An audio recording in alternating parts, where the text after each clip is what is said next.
May 17th, Denver, Colorado. The morning sun broke through the Denver skyline in ribbons of gold and amber, casting long shadows across the parking lot of the Riverside Apartments on Champa Street. Inside Unit 304, the air smelled of burnt toast and instant coffee as Tyler Brennan zipped the last of his camping gear into an oversized duffel bag, his hands moving with the practiced efficiency of someone who'd done this a dozen times before. "Did you pack the first aid kit?" His roommate Malik Johnson called from the bathroom, his deep voice echoing off the tile. At 22, Malik was the tallest of the trio, standing 6'3" with a linebacker's build softened by 3 years of engineering coursework at the University of Colorado, Denver. He emerged with a toiletry bag in one hand and his phone in the other, earbuds dangling from his collar. "Already in the cooler bag," Tyler replied, running a hand through his sandy blonde hair. He was lean and wiry, the kind of person who looked perpetually ready to either climb a mountain or fix a broken transmission. "Along with the steaks, beer, and enough trail mix to feed a small army. We're good to go, man." From the narrow kitchen, their third roommate, Sophie Chen, leaned against the counter with a travel mug of tea pressed between her palms. Her straight black hair was pulled into a practical ponytail, and her dark eyes carried the faint exhaustion of someone who'd just finished finals week. At 21, she was the youngest and smallest of the group, but also the most meticulous, the one who double-checked everything and kept them on schedule. "We should have left an hour ago," she said, glancing at her phone. "If we hit traffic on I-70, we won't make it to the trailhead before noon." Tyler grinned. "Relax, Sophie. It's a 4-hour drive max. We'll be setting up camp by early afternoon, roasting marshmallows by sunset, and sleeping under the stars by 9. This is our last trip before we all scatter to the wind. Let's just enjoy it." Sophie's expression softened. She set down her mug and crossed her arms, her voice quieter now. "I know, I want it to be perfect, you know. We've been talking about this trip since freshman year." Malik slung an arm around her shoulder, his grin wide and reassuring. "It will be perfect. We've got the best campsite reserved. The weather forecast is clear, and no responsibilities for 3 whole days. No professors, no deadlines, no stress. Just us in the wilderness."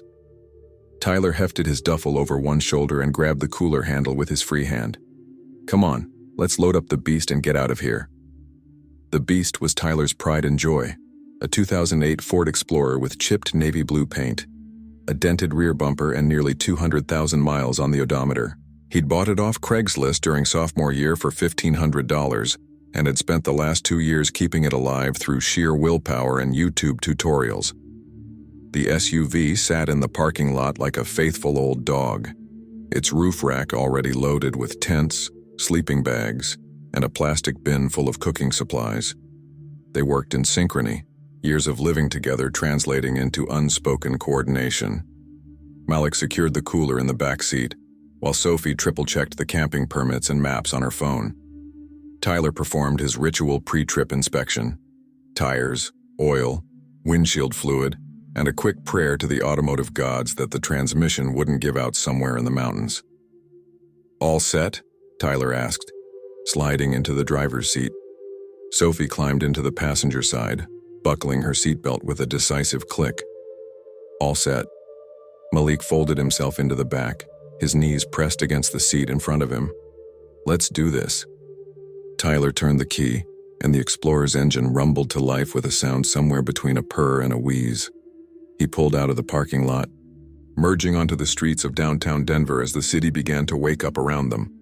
The radio crackled to life, playing a classic rock station that none of them bothered to change. 11:43 a.m., Whisper Ridge State Forest, Colorado. By the time they turned off Highway 285 and onto the winding 2-lane road that led into Whisper Ridge State Forest, the urban sprawl of Denver had given way to towering pines and jagged mountain ridges. The air grew cooler, thinner, carrying the scent of sap and wildflowers. Sophie had her window cracked, letting the breeze tangle through her hair as she watched the landscape roll past. "God, I forgot how beautiful it is up here," she murmured. Malik leaned forward between the front seats, his phone camera aimed out the windshield. "This place is unreal. My mom's gonna flip when she sees these photos. Tyler navigated the curves with practiced ease, his hands steady on the wheel. They passed a few other vehicles, a couple of RVs, a pickup truck hauling a boat, but traffic was light. Most people preferred the more popular campgrounds closer to Boulder or Estes Park. Whisper Ridge was for those who wanted solitude, who didn't mind the rougher terrain and the lack of cell service. "Turn's coming up in half a mile," Sophie said, consulting the map on her phone. "Site 14B should be on the left." Tyler slowed as they approached a weathered wooden sign marking the entrance to the campground. The road narrowed further, gravel crunching under the tires as they passed empty campsites bordered by fire rings and picnic tables. Most were unoccupied this early in the season, the forest still too cold at night to draw the summer crowds. "There," Sophie pointed. "That's us." Site 14B sat at the end of a short spur road, nestled in a clearing surrounded by dense lodgepole pines. A fire ring made of stacked stones sat in the center, and a weathered picnic table leaned slightly to one side. Beyond the clearing, the forest stretched in every direction, silent and vast. Tyler parked the Explorer under a canopy of branches and killed the engine. For a moment, the three of them just sat there listening to the sudden quiet. No traffic, no sirens, no voices, just the whisper of wind through the pines and the distant call of a bird. "This is it," Malik said, his voice almost reverent. "This is what we needed." They unloaded with the efficiency of a pit crew, hauling gear from the SUV and setting up camp with practiced speed. Tyler and Malik assembled the large dome tent while Sophie organized their food and supplies on the picnic table, arranging everything with the precision of a surgeon. Within an hour, their campsite looked lived in. Tent staked down, sleeping bags unrolled, cooler secured under the table, and a neat stack of firewood beside the ring. "First order of business," Tyler announced, pulling 3 beers from the cooler. He popped the caps with a multi-tool and handed them out. "To us, to surviving college, and to whatever comes next." They clinked bottles, the sound sharp in the mountain air. Sophie took a sip and smiled, the tension finally draining from her shoulders. "You know what? You were right, Ty. This was exactly what we needed." Malik raised his beer toward the sky. "To the last adventure of the college trio." "Not the last," Tyler corrected. "Just the last before real life kicks in." They spent the afternoon exploring the area, following a narrow trail that wound through the trees and led to a rocky overlook with a view of the valley below. The mountains stretched out in waves of green and gray, peaks still dusted with snow despite the late spring warmth. Sophie took dozens of photos capturing everything, the light filtering through the canopy, Malik balancing on a fallen log, Tyler grinning with his arms spread wide like he owned the world. By the time they returned to camp, the sun was sinking toward the horizon, painting the sky in shades of pink and orange.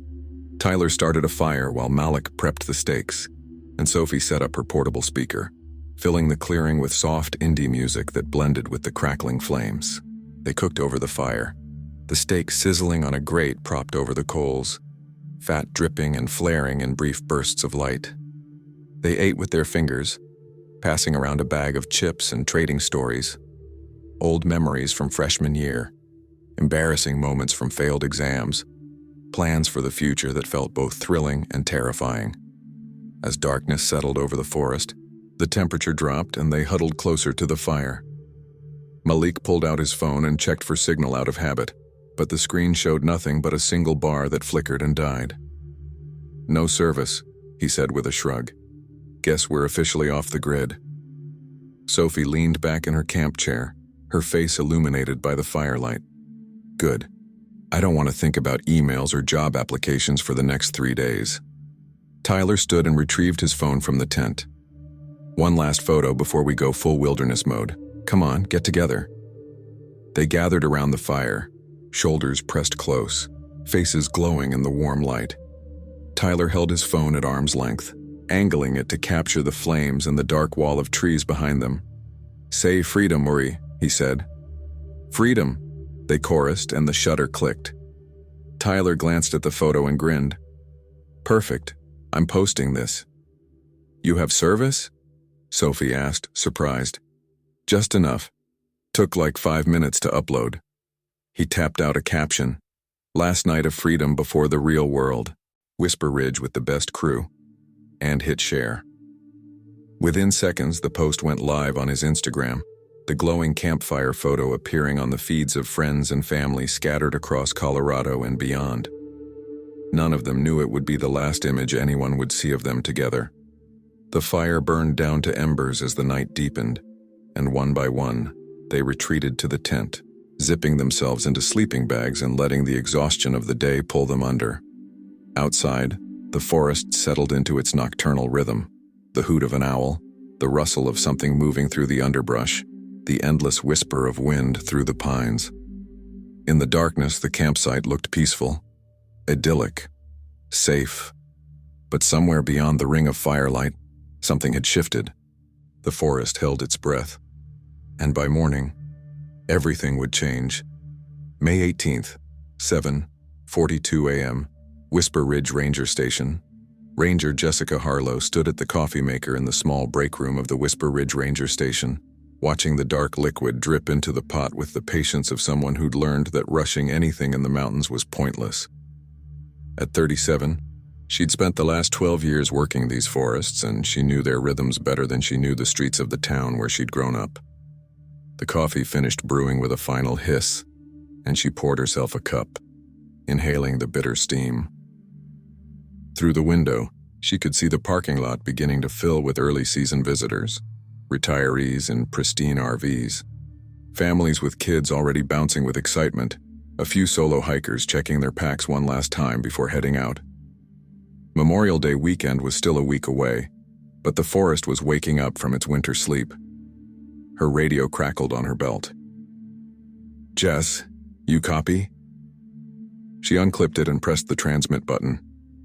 "Go ahead, Marcus." "Got a call from a concerned parent. Says her son and his friends were supposed to check in yesterday evening but never called. They're camping at Site 14B. Probably just lost track of time or forgot, but she's pretty worried. Want me to swing by and do a welfare check?" Jessica frowned, setting down her coffee. 14B? That's the one all the way at the end of Pine Creek Loop, right? Affirmative. Kind of isolated.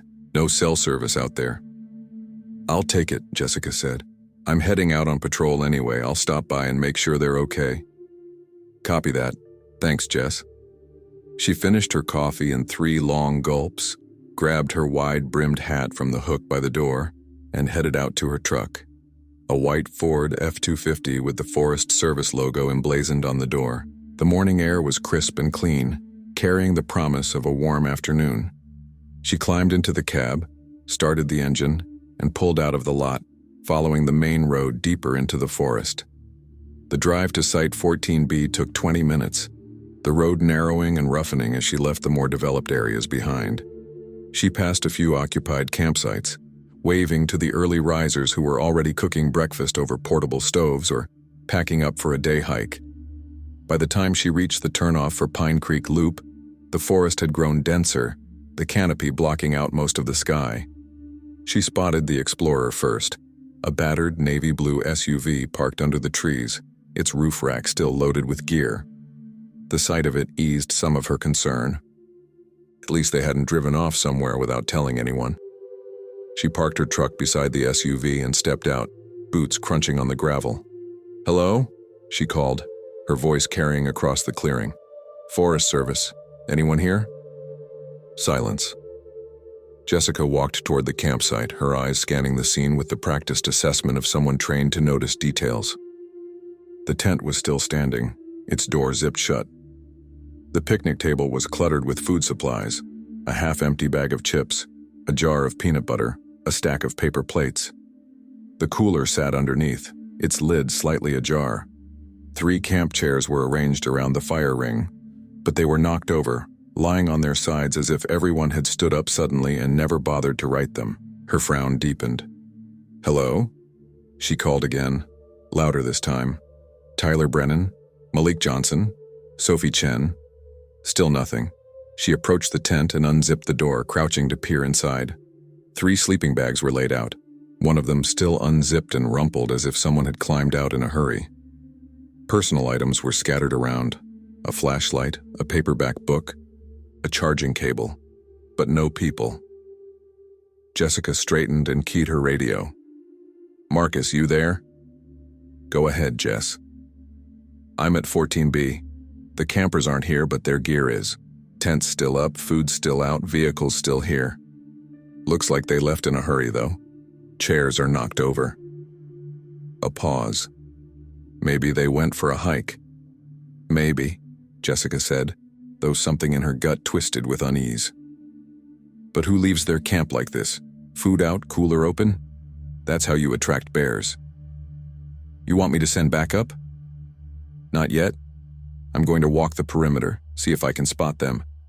They might have just gone down to the creek or something. I'll check in again in 30. "Copy. Be safe." Jessica clipped the radio back to her belt and began a methodical search of the area.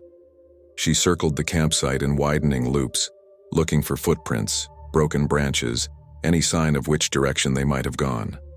The ground was soft from recent rain, and she found plenty of tracks: boot prints leading to and from the tent, tire marks from the SUV, but nothing that indicated a clear direction of travel beyond the immediate clearing.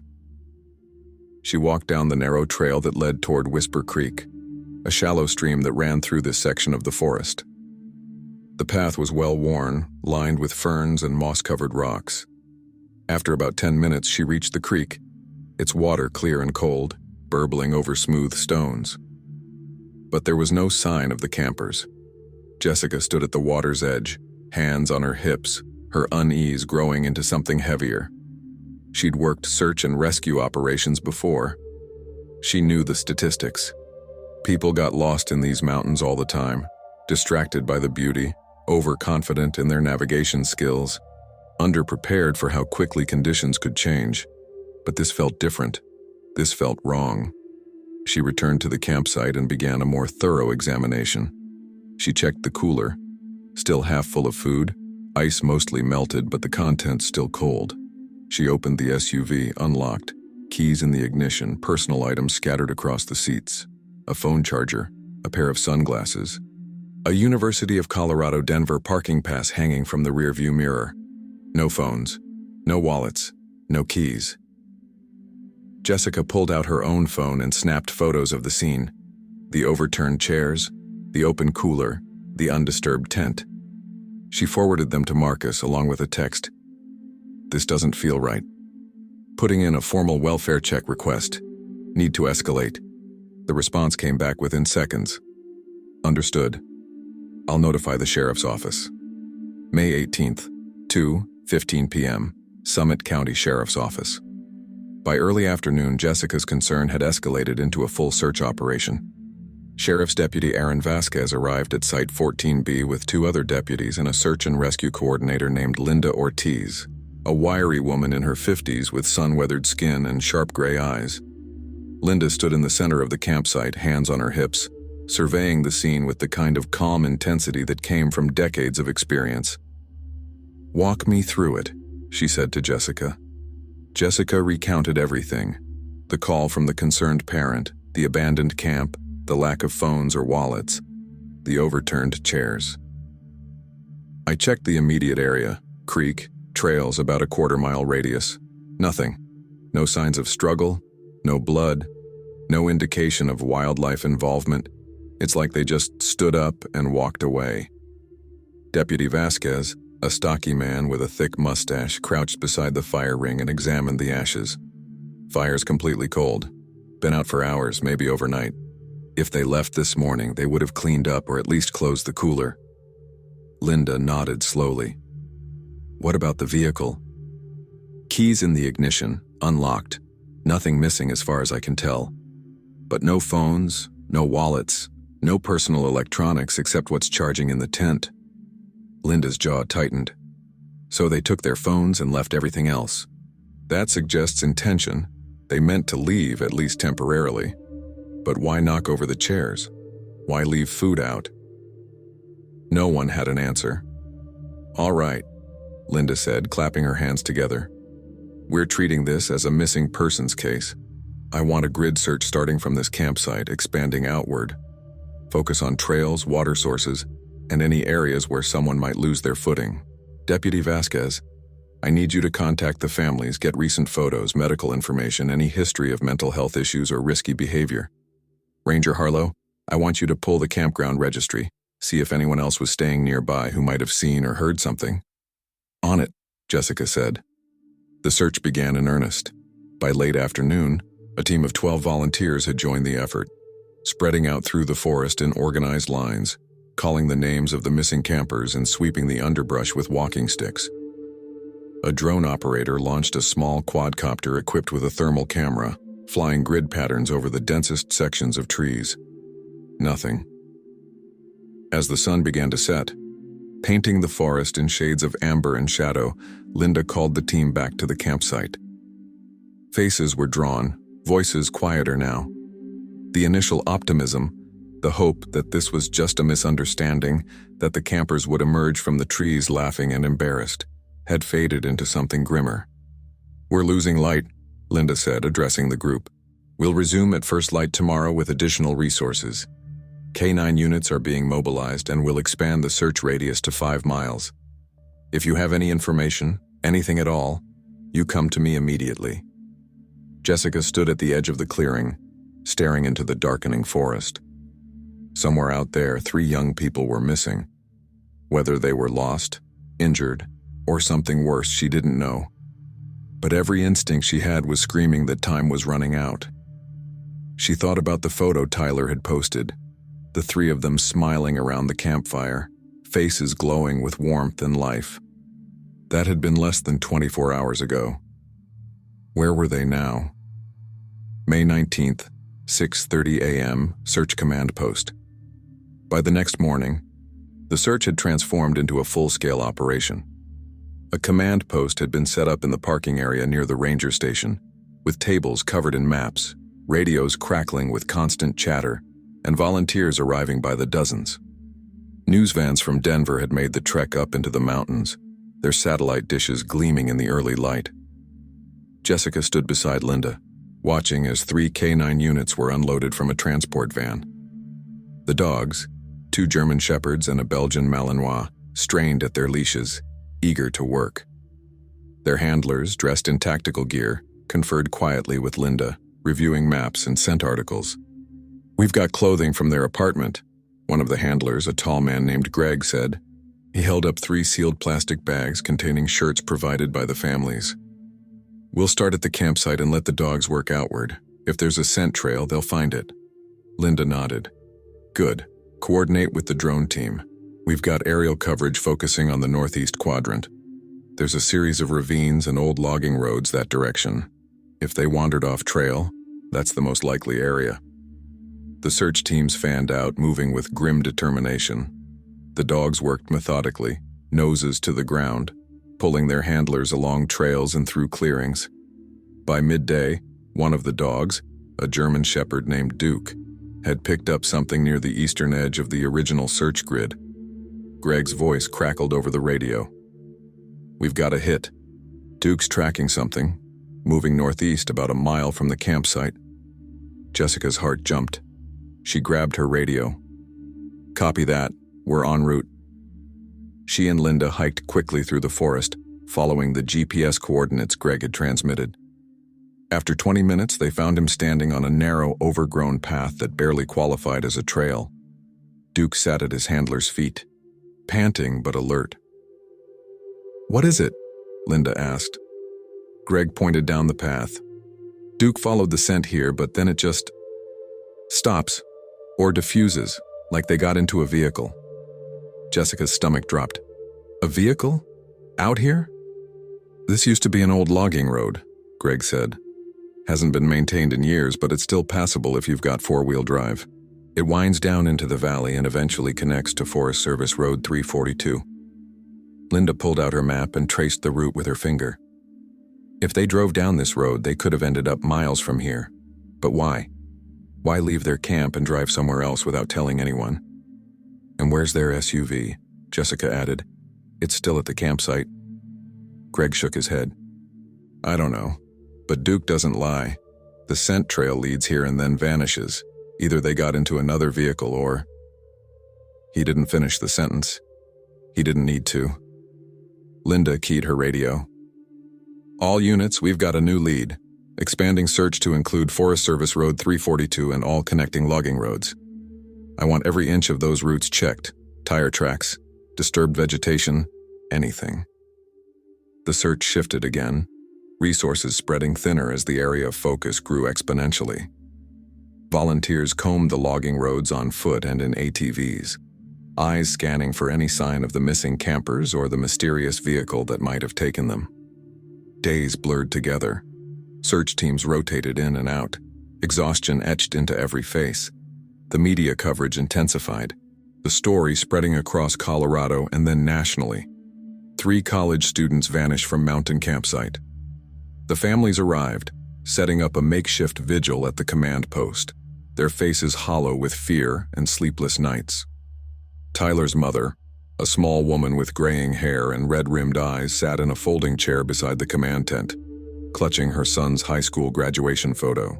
"He's smart," she kept saying to anyone who would listen. "He knows these mountains, he wouldn't just get lost." Malik's father, a broad-shouldered man with a military bearing, stood apart from the others, arms crossed, jaw tight. He'd been a Marine, and Jessica could see him fighting the urge to take charge, to organize his own search. But he trusted the professionals. He had to. Sophie's parents had flown in from California, their grief raw and uncomprehending. Her mother couldn't stop crying, and her father stood beside her, one hand on her shoulder, his face a mask of controlled anguish. Jessica worked 20-hour days, running on coffee and adrenaline, refusing to leave until the search was called off for the night. She knew the statistics. She knew that after 72 hours, the chances of finding someone alive dropped dramatically, and they were well past that now.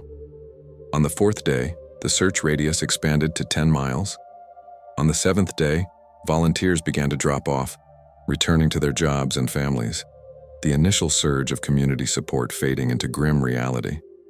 By the end of the 2nd week, the daily search teams had shrunk to a core group of professionals and family members who refused to give up. And still, there was nothing. No bodies, no evidence, no answers. Just 3 empty chairs around a cold fire ring and a forest that kept its secrets. June 14th, 10:47 a.m.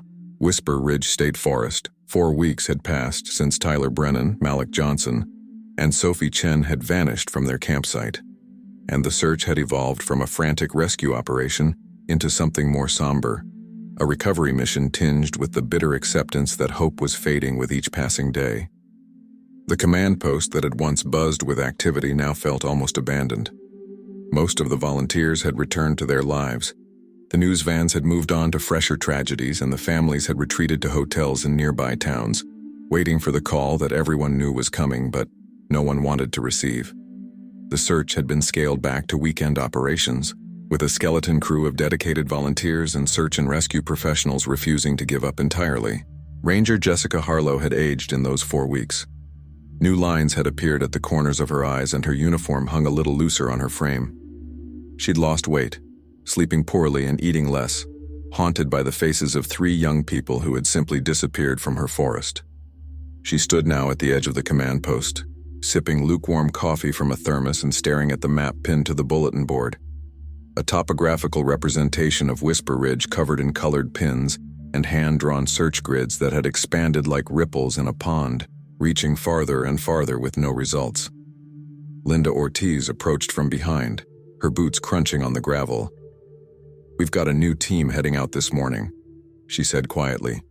3 K9 units and about a dozen volunteers. They're going to sweep the northwest sector, the area beyond Copper Creek where the terrain gets really rough. Jessica nodded without looking away from the map. "We've already covered most of that." "I know, but we're running out of places to look." Linda's voice carried a weariness that matched Jessica's own. "The families need to know we tried everything. They deserve better than we tried." "Yeah," Linda agreed softly. "They do." The radio on Linda's belt crackled to life. "Command, this is K9 Team Alpha. We're starting our sweep now, heading northwest from Marker 7. Linda unclipped the radio. "Copy that, Alpha. Stay in communication and mark your progress every 30 minutes. "Will do." Jessica watched as the search team disappeared into the tree line, their bright orange vests gradually swallowed by the dense foliage. She'd participated in enough searches over the years to know the grim arithmetic. After this long, they weren't looking for survivors anymore, they were looking for closure. 11:15 a.m., Northwest Sector, beyond Copper Creek. The K9 team moved through the forest in a disciplined line, handlers keeping their dogs on long leads while volunteers swept the underbrush with walking sticks, calling out occasionally to mark their positions. The terrain here was significantly more challenging than the areas closer to the campground. Steep slopes, rocky outcroppings, and thick stands of deadfall that made progress slow and exhausting. Riley Thompson, a K9 handler with 8 years of experience, worked with her Belgian Malinois, a 4-year-old named Scout. The dog moved with focused intensity, nose low to the ground, tail straight out behind her. They'd been searching for 2 hours, covering maybe half a mile of difficult terrain, when Scout suddenly stopped, her entire body going rigid. "Hold up," Riley called to the rest of the team. She crouched beside Scout, watching the dog's body language carefully. Scout's ears were forward, her nostrils flaring as she sampled the air. Then, without warning, she lunged forward, pulling so hard on the lead that Riley nearly lost her footing. "Scout's got something," Riley shouted, struggling to keep up as the dog charged down a steep embankment, weaving between trees with single-minded determination. The rest of the team scrambled to follow, volunteers calling out warnings as loose rocks and dirt cascaded down the slope. Riley's boots slipped on the incline, and she grabbed onto a sapling to steady herself. But Scout was relentless, pulling her deeper into a narrow ravine choked with brush and fallen timber. "Scout, slow down," Riley commanded, but the dog ignored her, focused entirely on whatever scent had captured her attention. They descended into a gully where water had carved a deep channel through the earth, creating a natural trough lined with moss-covered boulders and tangled roots. The air here was cooler, damper, heavy with the smell of decay and standing water. Scout came to an abrupt halt at the base of a steep drop-off, where a jumble of branches and debris had accumulated like driftwood after a flood. Riley caught her breath and looked around, trying to orient herself. They'd traveled at least 100 yards from the main search line, descending into terrain that was well outside the established search grid. "Command, this is K9 Alpha 2, she said into her radio. "We've followed a scent trail into a ravine approximately 150 yards northwest of Marker 7. Requesting GPS assistance to mark our location." Static crackled before Linda's voice came through. "Copy that, Alpha 2. Hold your position. We're marking you now." Riley turned her attention back to Scout, who was whining and pawing at the tangle of branches. The dog's behavior was unmistakable. She'd found something. Riley's heart began to pound as she stepped closer, pulling on a pair of gloves and carefully pushing aside the larger branches. That's when she saw it. A piece of fabric, navy blue with a white logo, partially buried under layers of deadfall and dirt. Riley's breath caught. She pulled out her phone and snapped several photos before carefully extracting the item. It was a backpack, torn and filthy, the straps shredded as if they'd been dragged through rough terrain. "Command, Alpha 2, Riley said, her voice tight. "We've got a piece of gear. Backpack, heavily damaged. Appears to have been here for some time. Copy. Do you have any identification on the item?" Riley unzipped the main compartment, her hands trembling slightly. Inside, she found a soggy mass of papers and what looked like a wallet.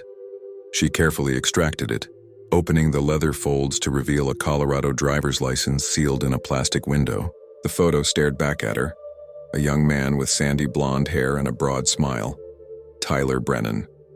"Command," Riley said, her voice barely above a whisper. "The backpack belongs to Tyler Brennan. Positive ID from driver's license." The radio went silent for a long moment. Then Linda's voice came back, all business but edged with something heavier. "Copy that, Alpha 2. Mark your exact location and do not disturb anything else. We're sending the full team to your position immediately. This is now a recovery scene." Riley secured Scout to a nearby tree and began marking the area with bright orange flagging tape, her hands moving on autopilot while her mind raced. She'd been doing this work for years, and she knew what finding personal items this far from the original search area meant. She looked around the ravine with fresh eyes, scanning the underbrush and rocky slopes for anything else that might be hidden in the debris. That's when Scout began barking. Not the alert bark she'd used earlier, but something more urgent, more distressed. Riley followed the dog's gaze toward a cluster of large boulders about 20 feet away, partially obscured by a massive fallen pine tree. "Easy, girl," Riley said, approaching carefully. She climbed over the log, her boots sinking into soft earth on the other side, and then she saw what Scout had been trying to tell her. Wedged between two boulders at an awkward angle was the front end of a vehicle. A dark blue SUV with a crumpled hood and a shattered windshield, half buried in the ravine, as if the earth had tried to swallow it whole. Riley's legs went weak. She grabbed onto the fallen tree for support and keyed her radio with shaking hands. "Command, Alpha 2. We found the vehicle. It's down in the ravine, heavily damaged. Repeat, we have located the missing SUV." This time the response was immediate. "Alpha 2. Do you have visual on any occupants?" Riley forced herself to approach the vehicle, her heart hammering against her ribs.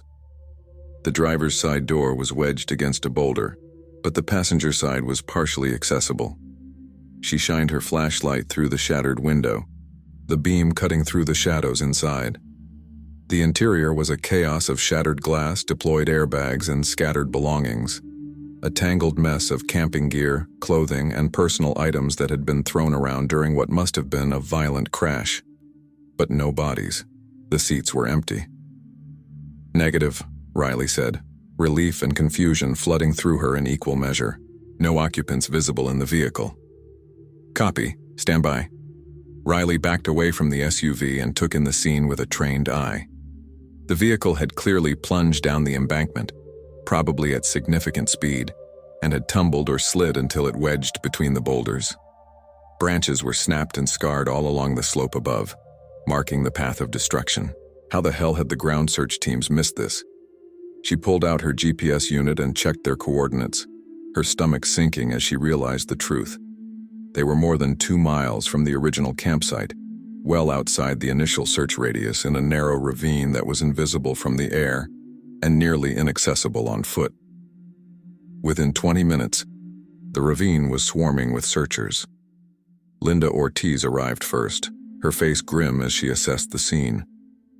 Jessica Harlow was close behind, scrambling down the slope with the kind of desperate energy that comes from weeks of frustration finally breaking open into terrible progress.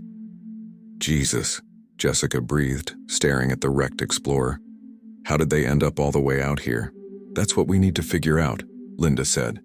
She turned to address the growing crowd of volunteers and professionals who had converged on the site. "All right, listen up. This is an active recovery scene. I need everyone to be methodical and careful. We're looking for any signs of the missing campers, personal items, biological evidence, anything. Document everything before you touch it. Volunteers, you work in pairs. Professionals, you know the drill. Let's find these kids and bring them home." The search intensified with renewed urgency. Teams spread out from the crashed SUV, moving in careful grids through the ravine and up the surrounding slopes. Within the first hour, they found Sophie Chen's phone, cracked and dead, wedged between 2 rocks about 30 feet from the vehicle. Then came Malik's jacket, torn and filthy, hanging from a low branch as if he'd shed it while trying to move through the brush. And then, just after 2 p.m., a volunteer named Marcus Chen, no relation to Sophie, found the first set of remains. He'd been searching the base of the ravine, moving slowly through a thicket of wild raspberry bushes, when he spotted what he initially thought was a piece of white plastic caught in the undergrowth. But as he pushed aside the vegetation, his stomach lurched with the realization of what he was actually looking at. "I need help over here," he called out, his voice strained. "I found something." Linda and Jessica arrived within moments, followed closely by a forensic technician from the Summit County Sheriff's Office. Marcus stepped back, his face pale, as they approached the thicket. Partially concealed by vegetation and scattered debris were skeletal remains, mostly intact. still partially clothed in what had once been jeans and a dark hooded sweatshirt. The bones were discolored and weathered, showing signs of exposure to the elements and scavenging by wildlife. Lying a few feet away was a wallet, and Linda carefully retrieved it with gloved hands. She opened it to reveal another driver's license. Malik Johnson. Jessica turned away, pressing a hand to her mouth. After 4 weeks of searching, of hoping against hope, the confirmation felt like a physical blow. Linda placed the wallet in an evidence bag and radioed for the medical examiner while the forensic tech began photographing the scene. "Keep searching," Linda said quietly to the assembled volunteers. "If Malik's here, the others might be nearby." The words hung heavy in the air, and the searchers dispersed with grim determination. Less than an hour later, a second set of remains was discovered about 50 feet away, closer to the ravine wall. The body was in similar condition, skeletal, partially clothed, showing the same signs of exposure and scavenging. This time it was a woman's watch that provided identification, a delicate silver timepiece with Sophie Chen's initials engraved on the back, a graduation gift from her parents. Jessica stood at the edge of the scene, watching as the medical examiner carefully documented the remains. 2 found, 1 still missing.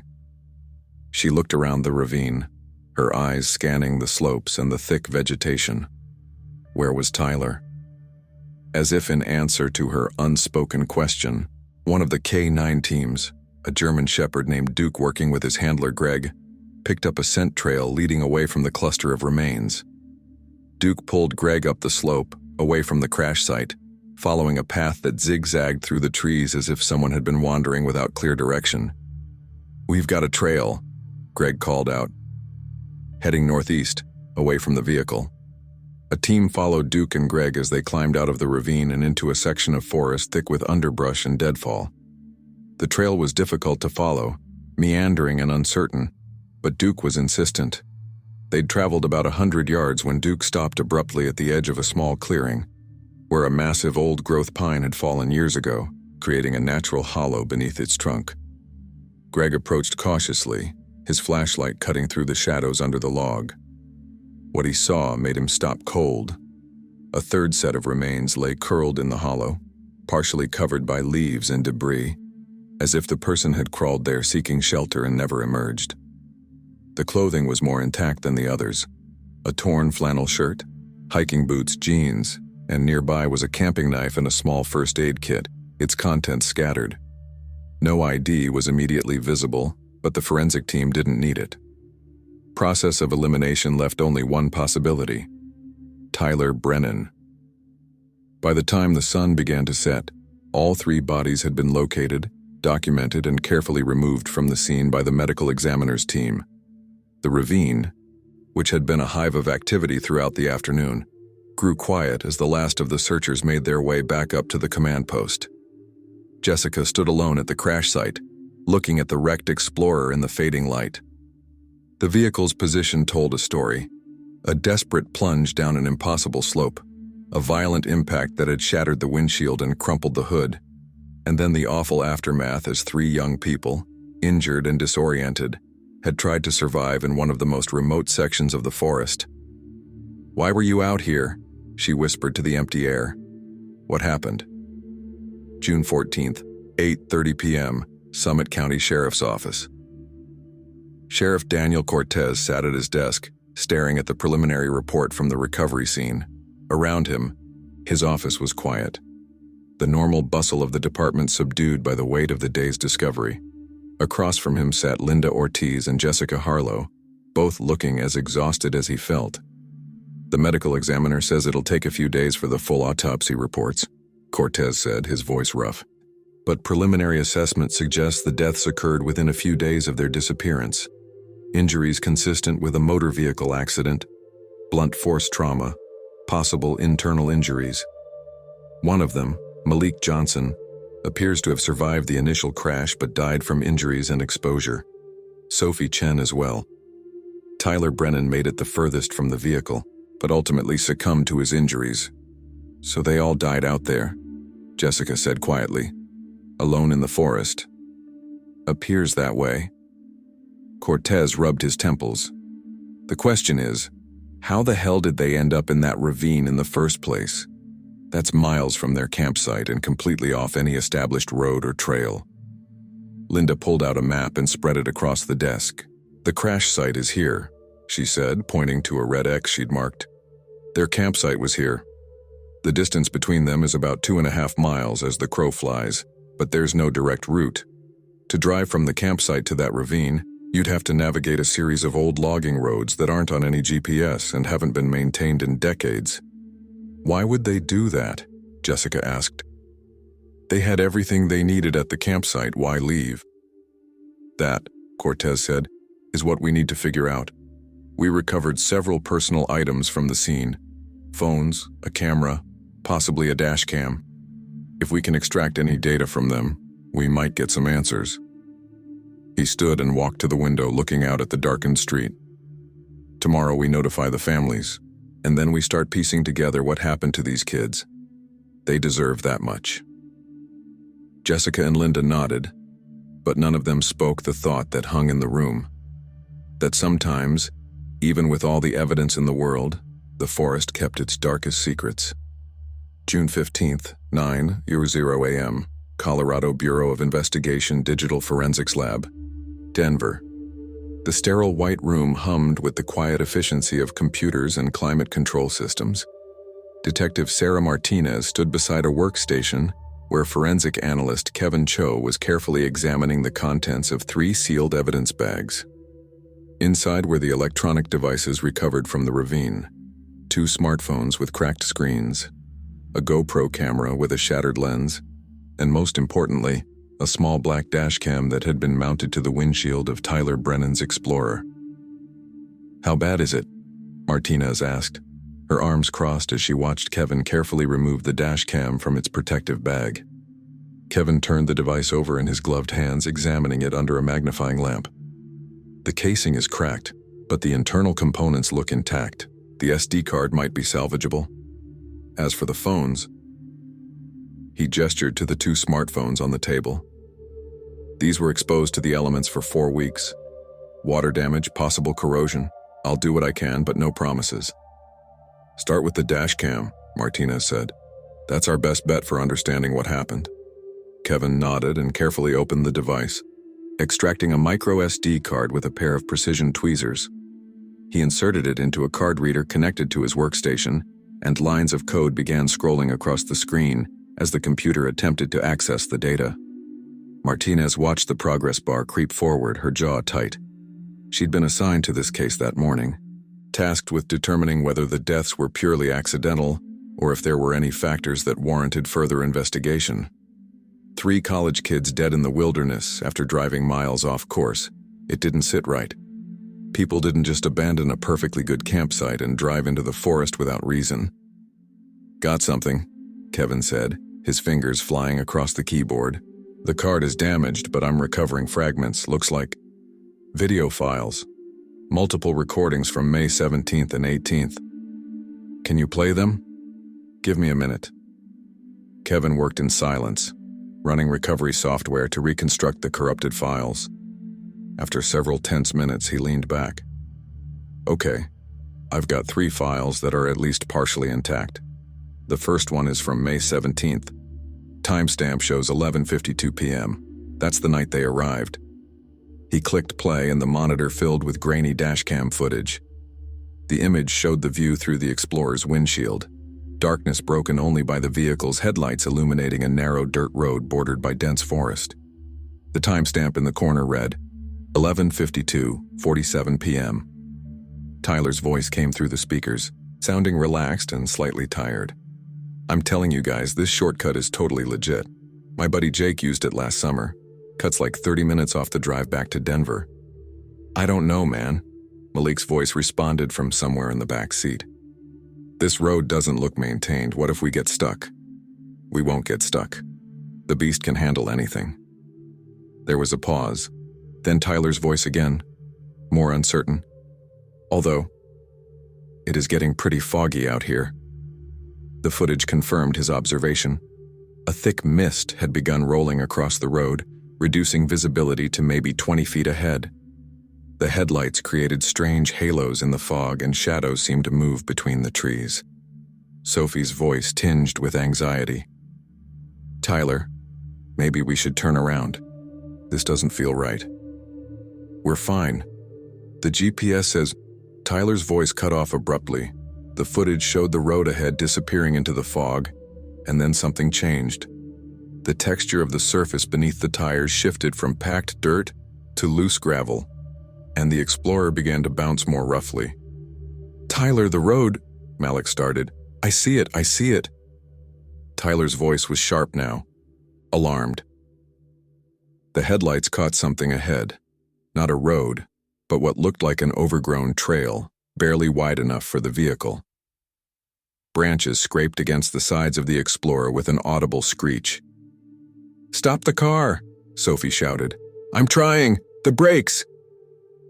The footage lurched violently as the vehicle picked up speed, the angle tilting forward. Through the windshield, Martinez could see the horrifying moment when the ground simply disappeared. The Explorer had driven off an unseen embankment. There was a split second of airborne suspension, screaming voices overlapping, and then the camera went black as the vehicle hit something with tremendous force. The video file ended. Martinez realized she'd been holding her breath.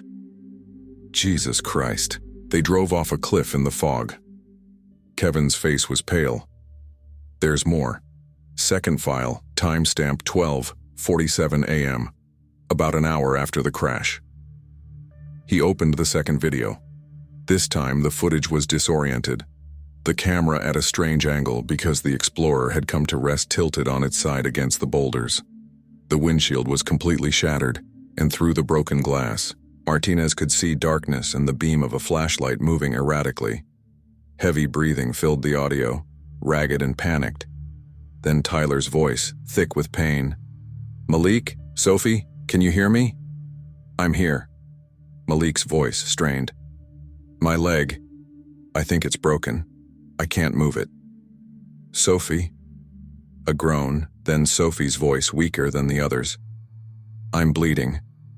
There's glass everywhere. Tyler, I can't see out of my right eye." Okay, we need to stay calm." Tyler's voice was shaking despite his words. "I'm going to find the first aid kit. We need to stop the bleeding and then figure out how to get help." "My phone," Sophie said. "Where's my phone?" The flashlight beam swept across the interior of the wrecked vehicle, illuminating the chaos. Deployed airbags, shattered glass, camping gear scattered everywhere. "I don't see it, mine's dead." "Malik." "Can't find mine either." "Tyler, man, we need help. We need to get out of here." I know. Tyler's breathing was becoming more labored. "I hit my head pretty hard. Everything's spinning." There was a long pause, filled only with the sound of three people trying not to panic. Then Sophie's voice, barely above a whisper. "What are we going to do?" The video cut out again. Martinez felt a cold weight settling in her chest. They were all injured, trapped in the middle of nowhere, with no way to call for help. Kevin opened the third file. Last one, May 18th, 6:23 a.m. The footage showed dawn breaking through the trees, pale light filtering into the ravine. The camera angle had shifted again. Someone had moved it, or the vehicle had settled into a new position overnight. Tyler appeared in frame, his face visible for the first time. He looked terrible. One side of his face was swollen and discolored. Blood had dried in his hair and his eyes were glassy with pain or shock. "It's morning," he said to the camera, his voice hoarse. "We've been here all night. Malik can't walk, his leg is definitely broken. Sophie is. She's not doing well. She lost a lot of blood and she keeps drifting in and out of consciousness. I tried to stop the bleeding, but I don't know if I did it right." He paused, swaying slightly. "I'm going to try to climb out of this ravine and find the road, get help. But if something happens to me, if someone finds this camera," his voice broke, "tell our families we're sorry. Tell them we didn't mean for this to happen. We were just trying to take a shortcut home." Tyler reached forward, and the camera shifted to show the ravine behind him. Steep slopes, thick vegetation, no clear path up or out. "I don't even know where we are." The GPS died when the car crashed, but I have to try. I have to get help for them." He moved out of frame, and for several minutes the camera just recorded the silent ravine, the morning birds beginning to sing, unaware of the tragedy playing out below them. Then Malik's voice, weak and scared. "Tyler? Tyler, where are you going?" No response. "Tyler." Louder now, desperate. "Don't leave us here, man. Please." The video continued for another minute, just the empty ravine and Malik's increasingly frantic calls, before the file corrupted and ended. The forensics lab was completely silent. Martinez stared at the blank monitor, her throat tight. He tried to get help. Tyler made it the farthest from the vehicle because he was trying to find a way out. Kevin nodded slowly, and based on where they found the remains, he didn't make it very far. Maybe 100 yards before his injuries or exhaustion caught up with him. "What about the phones?" Kevin turned to the 2 damaged smartphones. "Let me see what I can recover." He worked for another hour, using specialized equipment to bypass the damaged screens and access the internal memory. Sophie's phone was too far gone. Water damage had corroded the circuits beyond recovery. But Malik's phone, despite the cracked screen, still had some data intact. "I've got texts," Kevin said, "from before they left the campsite, May 17th, around 11:00 p.m. He pulled up the message thread. It was a group chat between the 3 friends. Tyler: "Hey guys, Jake just texted me. Says there's a shortcut back to Denver that cuts through the Forest Service roads. Could save us 30 mins tomorrow." Sophie: "I don't know. Those roads can be sketchy." Tyler: "He said it's totally safe. He did it last summer. Plus, it'll be an adventure." Malik: "I'm down if you are. What's the worst that could happen?" Sophie: "Famous last words, LOL Tyler. Come on, Chen, live a little. Last adventure before real life, remember?" Sophie: "Fine, but if we die, I'm haunting you both."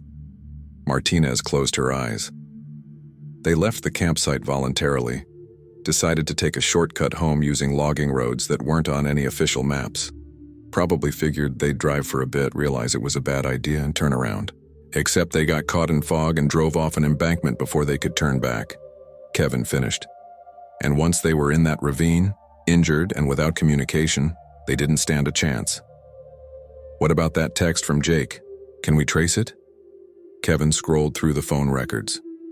The message came from a number registered to Jake Hollister, Denver area. "Want me to flag it for follow-up?" "Do it, I want to talk to him."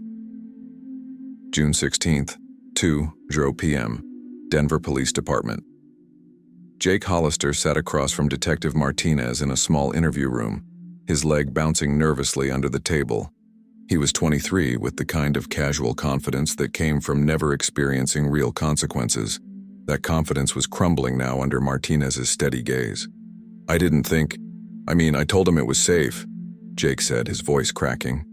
"I drove those roads last summer with my dad. We had a Jeep, good tires, and it was daytime, clear weather. I thought Tyler knew what he was doing." "Did you tell him the roads were unmaintained? That they were dangerous at night?" Jake's face flushed. No. I just said it was a shortcut. He asked me about it because we talked about it before. I didn't know he was actually going to do it." Martinez slid a photograph across the table, the recovered image from Tyler's Instagram post, the 3 friends smiling around the campfire. "These 3 people are dead because they trusted your advice. They drove onto an abandoned logging road in the fog and went off an embankment. They spent hours dying slowly in that ravine, alone and terrified." Jake's eyes filled with tears. "I didn't know. I swear to God I didn't know. If I'd thought for 1 second that something could happen." "But you didn't think, that's the problem." Martinez leaned back in her chair. "I'm not charging you with anything, Mr. Hollister. What happened was a tragic accident compounded by bad judgment, theirs and yours. But I want you to understand something. Words have consequences. Recommendations have consequences. 3 families are planning funerals right now because of a casual text message." Jake buried his face in his hands, his shoulders shaking. Martinez let him cry for a moment before standing. You're free to go, but you're going to have to live with this. And I suggest you think very carefully before you give anyone advice about anything ever again. June 20th, 11:00 a.m., Whisper Ridge Community Center. The memorial service was held in a small community center on the outskirts of the town nearest to Whisper Ridge. The room was packed. Families, friends, college classmates, search and rescue volunteers who'd spent weeks looking for 3 people they'd never met, but had come to care about deeply. Jessica Harlow sat in the back row, her ranger uniform pressed and formal, her hat resting on her lap. Beside her, Linda Ortiz sat with her hands folded, her weathered face showing every one of her 50-some years. At the front of the room, 3 photographs were displayed on easels. Tyler with his broad smile, Malik in his football jersey, Sophie in her graduation cap and gown. Beside each photograph was a small table with flowers, letters, and personal mementos left by mourners. Tyler's mother stood at the podium, her voice trembling but determined. My son loved the mountains. He loved adventure. He loved his friends. What happened to him, to all 3 of them, was a terrible accident, but I don't want that to be all we remember. Tyler was kind, he was smart, he made me laugh, and he died trying to save the people he loved. She paused, wiping her eyes. The ranger told me that Tyler made it the farthest from the crash site, that he was trying to find help. That's who my son was. Even at the end, he was trying to be the hero. And I'm so proud of him. And I miss him so much. She broke down, and her husband came forward to guide her back to her seat. Malik's father spoke next, his military bearing barely holding together his grief. Then Sophie's mother, who could barely get through 2 sentences before her voice failed her. By the end, there wasn't a dry eye in the room. As people filed out, Jessica found herself standing in front of Tyler's photograph, staring at the young man's face. I'm sorry, she whispered. I'm sorry we didn't find you in time. Linda placed a hand on her shoulder. We did everything we could. It wasn't enough. It never feels like enough, but we brought them home. We gave the families answers. Sometimes that's all we can do. Jessica nodded, knowing Linda was right but unable to shake the weight of what-ifs that had haunted her since the discovery. What if they'd expanded the search grid sooner? What if the drone had flown one more pass over that quadrant? What if? Outside, the afternoon sun was warm and bright, a stark contrast to the sorrow inside the community center. Jessica walked to her truck and sat behind the wheel for a long moment before starting the engine. She had to return to work tomorrow, to continue patrolling the forest, to watch over the people who came seeking beauty and adventure in the wilderness she was sworn to protect. The forest didn't care about tragedy. It didn't mourn or remember. It simply continued, ancient and indifferent, holding its secrets until someone stumbled upon them by chance or determination. 3 young people had driven into those woods seeking one last adventure, and the forest had kept them forever. Jessica started the truck and pulled out of the parking lot, heading back toward the mountains that had taken so much and taught her that sometimes, no amount of searching, no amount of technology, and no amount of hope could change the simple, brutal fact that nature was unforgiving, and mistakes in the wilderness were often fatal. As she drove, she thought about the dashcam footage, Tyler's voice in the darkness, determined to save his friends even as his own life slipped away. She thought about the families who would never stop wondering if they could have done something differently. And she thought about the countless other people who ventured into the wilderness every day, blissfully unaware of how quickly everything could go wrong. The road ahead stretched out before her, familiar and endless. And somewhere in the forest, the wind whispered through the pines, carrying stories that would never be fully told. Epilogue, 1 year later, May 17th. A small wooden memorial marker was placed at the trailhead near where Tyler, Malik, and Sophie had last been seen alive. It bore their names, their dates of birth and death, and a simple inscription, in memory of 3 friends who loved the mountains gone too soon. Hikers and campers paused there sometimes, reading the names and wondering about the story behind them. Some left flowers, others just stood for a moment in silence before continuing on their way. The logging road that had led to their deaths had been officially closed, barricaded with concrete barriers and marked with warning signs. The ravine where they died remained as it always had been, remote, hidden, silent, and deep in the forest, where the sunlight filtered through ancient pines and the wind carried secrets, nature continued its eternal cycle, indifferent to human tragedy, indifferent to loss. The mountains remained beautiful and dangerous and unforgiving, always.